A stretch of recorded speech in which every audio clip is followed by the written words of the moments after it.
Hi, my name is Raina, and today I'm going to talk about how feminism has changed my life, how it made me a better, more empathetic person who is not afraid to do whatever the hell she wants. So, feminism, a word that gives an icky feeling to a lot of people. Is anyone getting this icky feeling listening to me right now? Well, to those people, I want to say that I get you because I was there too. I wasn't a feminist until 3 years back. Now, of course, I believe that every human on this earth is an equal and deserves equal rights. But I knew the world had different rules for different genders, people of different caste, class, and whatnot. And I wasn't ready to deal with that. Before I became a feminist, I did partake in judging people, like many of us do. I used to think that women who had lots and lots of sex are not good girls.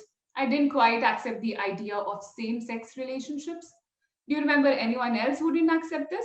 Yes, it was our government until 2018. I judged my ex for crying too much and not being manly enough, and I'm not proud of any of these things. So if you feel bored with the word feminism, then I get you because I have been there. And that's why I'm telling you to listen closely because I'm not talking about how women are better than men or how we need to eradicate this entire male species from earth because that's not what feminism is about. I promise you that all genders will learn something today, even though I'm speaking from my perspective, which is that of a woman. So I started working with She the People, which is a women's channel, 3 years back. And like I said, I wasn't a feminist when I joined. And I was at my first event, the Women's Writers Fest, where I saw all these women speaking so boldly, sharing their stories fearlessly. All these amazing women. But at that moment, I thought to myself, aren't these women overdoing it? Don't all us women go through it? Why are they making a big deal out of it? It was natural for me to think that way because I had come from a place where feminism was non existent. I was born in Moga in Punjab and then I moved to Bathinda in sixth grade where I finished my schooling. I come from a very happy go lucky Punjabi family and it was a lot of fun growing up in my house. But like most Indian families, there was one major problem I faced. Of course, apart from the double standards, it's the expectations. When you're born, everyone has a dream of you, irrespective of your capabilities and interests.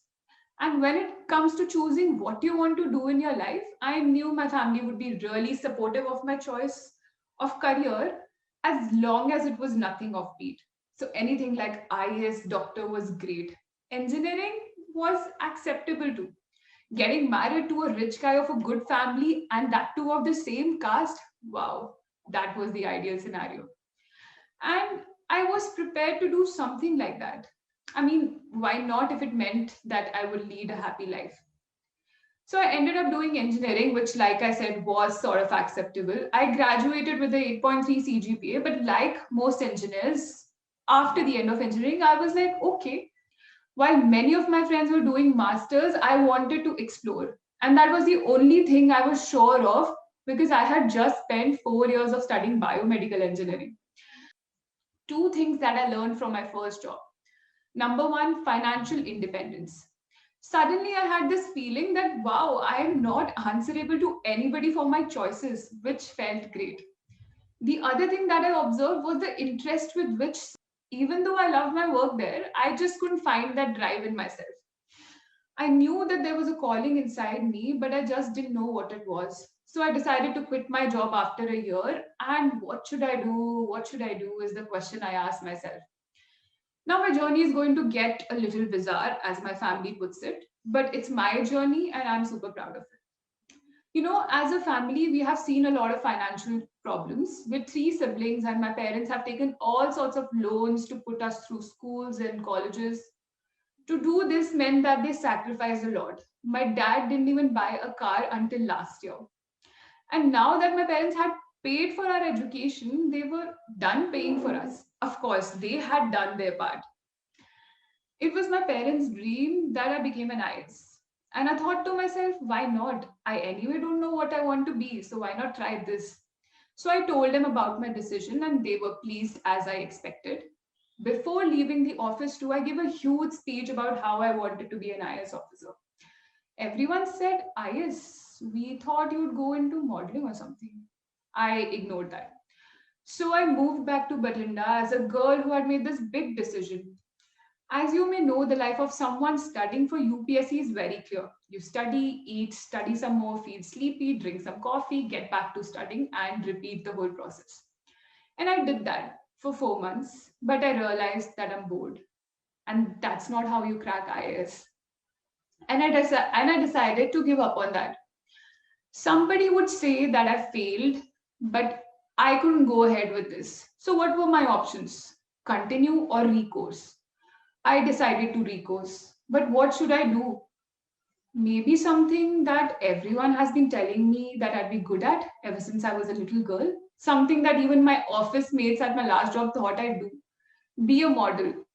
Now, to you, this may seem bizarre, but to me, this seemed very natural at that time. Let me explain. So, growing up, what role models did you have?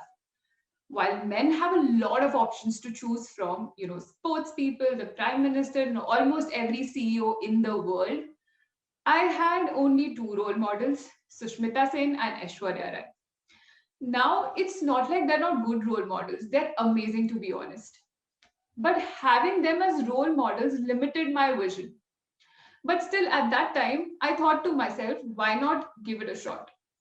So I packed my bags and went off to Bombay at 23 with some savings that would last me for 4 months. And yes, again, my parents were not going to pay for me any longer.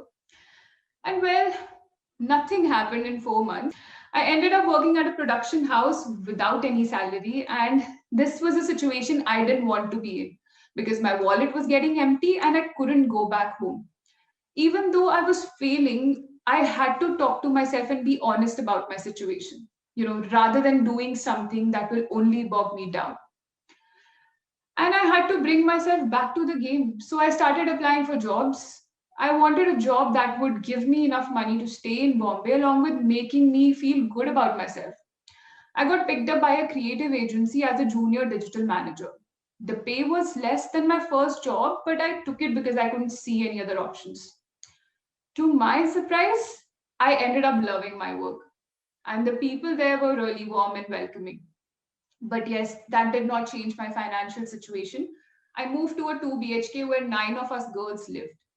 My bed there was smaller than the berth of a train, something that I had ignored, but my mom observed it because she was the one who pointed it out to me. And this made her upset. But I told her that I was actually quite happy living there.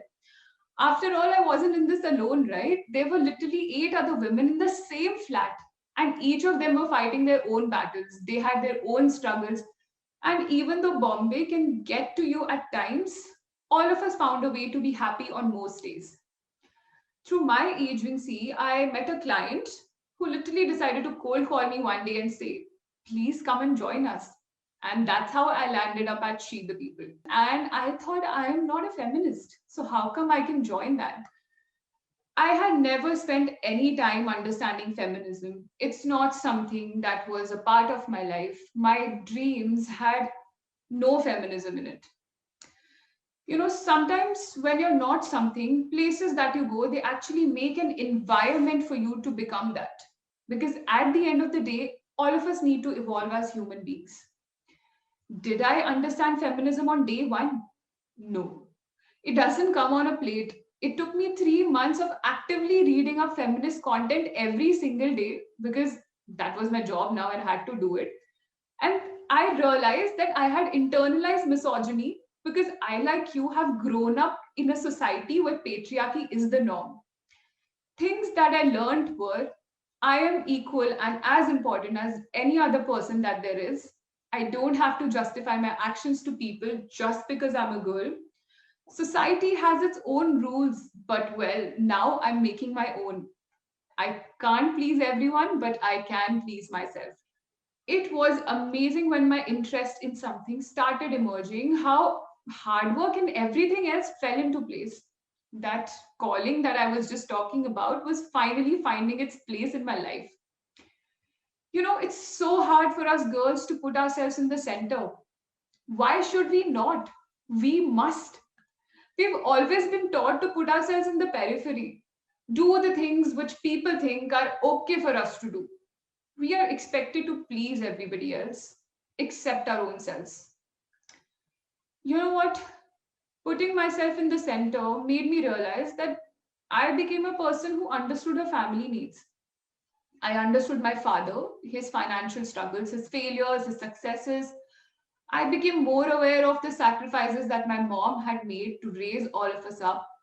I knew I had to step up and start working towards leveling up my family's finances. That I don't have to wait for the man of the house to do it. And why should it all have to come on them? I can do it and I should contribute equally. We've all grown up watching Bollywood movies, and in many of them, a rich guy comes and saves a girl of a financial stress. And even though this thought has been very comforting to me on the days when I was high on self doubt, that I have a savior somewhere, a man who will rescue me of all this stress, I chose to unlearn that. I also realized that I am nobody to judge anyone for their choices in life. As I started accepting myself, I became more accepting of the people around me. Now, this also made me happier as a person, and I was finally able to enjoy my life. And just when everything was looking good, COVID happened. So your life is gone, all the fun is gone. And it's not been easy for me, like it's not been easy for anybody else. But like many others, I decided to make most of the situation. I packed my bags again and moved back to Bathinda, but this time as a confident woman, carrying with her not just a bag of clothes, but a bag of change, a bag of things that I've learned. But I was a little concerned how my family would handle my newfound feminism. As everybody else, COVID also has been a big change for me. I started my own show called Point Toh Hai, where my intention was to point out the everyday mistreatment women experience in their lives. So that maybe they'll stand up for themselves. Maybe they will stop blaming themselves every time they fail to meet the criteria of a good girl. Maybe they'll start spotting the double standards. My aim was to appeal to women because appealing to others seemed like an impossible task. And while I focused my energy on empowering women, I had to deal with some snarky comments from people around me. They were slightly in a fun, teasing way, but everyone just literally wanted to test my patience. My younger cousins deliberately slut shames women in front of me to piss me off. When we're at a family gathering, I can hear someone or the other say that, oh, don't say this in front of her. She's a big feminist. She'll get angry. And I deal with that. But I had one person who was always on my side, my mom. She never failed to take a stand for me, no matter how many times I quit my job or changed my path. When it comes to empowerment, it is either a privilege or an individual struggle for each and every woman. So, what sets empowered women apart from society? They often have a strong support system behind them. And while I had my mom, I definitely needed a support system outside my family too. Every day, I would see our community growing, women agreeing that they have gone through similar struggles. And this is something that made me more and more sure about who I am as a person and what I want to do. One of my close friends called me up and told me that a friend of hers was being forced into a marriage. Her parents literally made her meet three potential grooms in one day, and asked her to choose one there and then. What she told her dad was that, you can't do this. You can't force me into marriage. And I know what feminism is. And what you're asking me to do is wrong on so many levels. She stood up for herself. And when I hear stories like these, it makes me feel so proud of the work that I do. And that's my support system in a way. And you must find yours too. Be it in your friends, your family, co workers, or anything else. You must find your people who empower you. And I can't stress that enough. Find your people. You can try and change your family, but you can't expect them to change overnight. Like my dad, although he's come a long way, he's not the exact feminist that I'm looking for. But isn't that human nature? We can't change everybody's everything. But if we can make their needle move slightly, it's a big success because, after all, they've been conditioned for years and years in a certain way. So it's not an open, closed chapter story. It's a continuous book that we have to write rewrite, scratch some things, rethink, and rewrite again. As I leave you all, I want to give you something that you can think about, something that's actionable. Number one, accept yourself for who you are and start prioritizing yourself.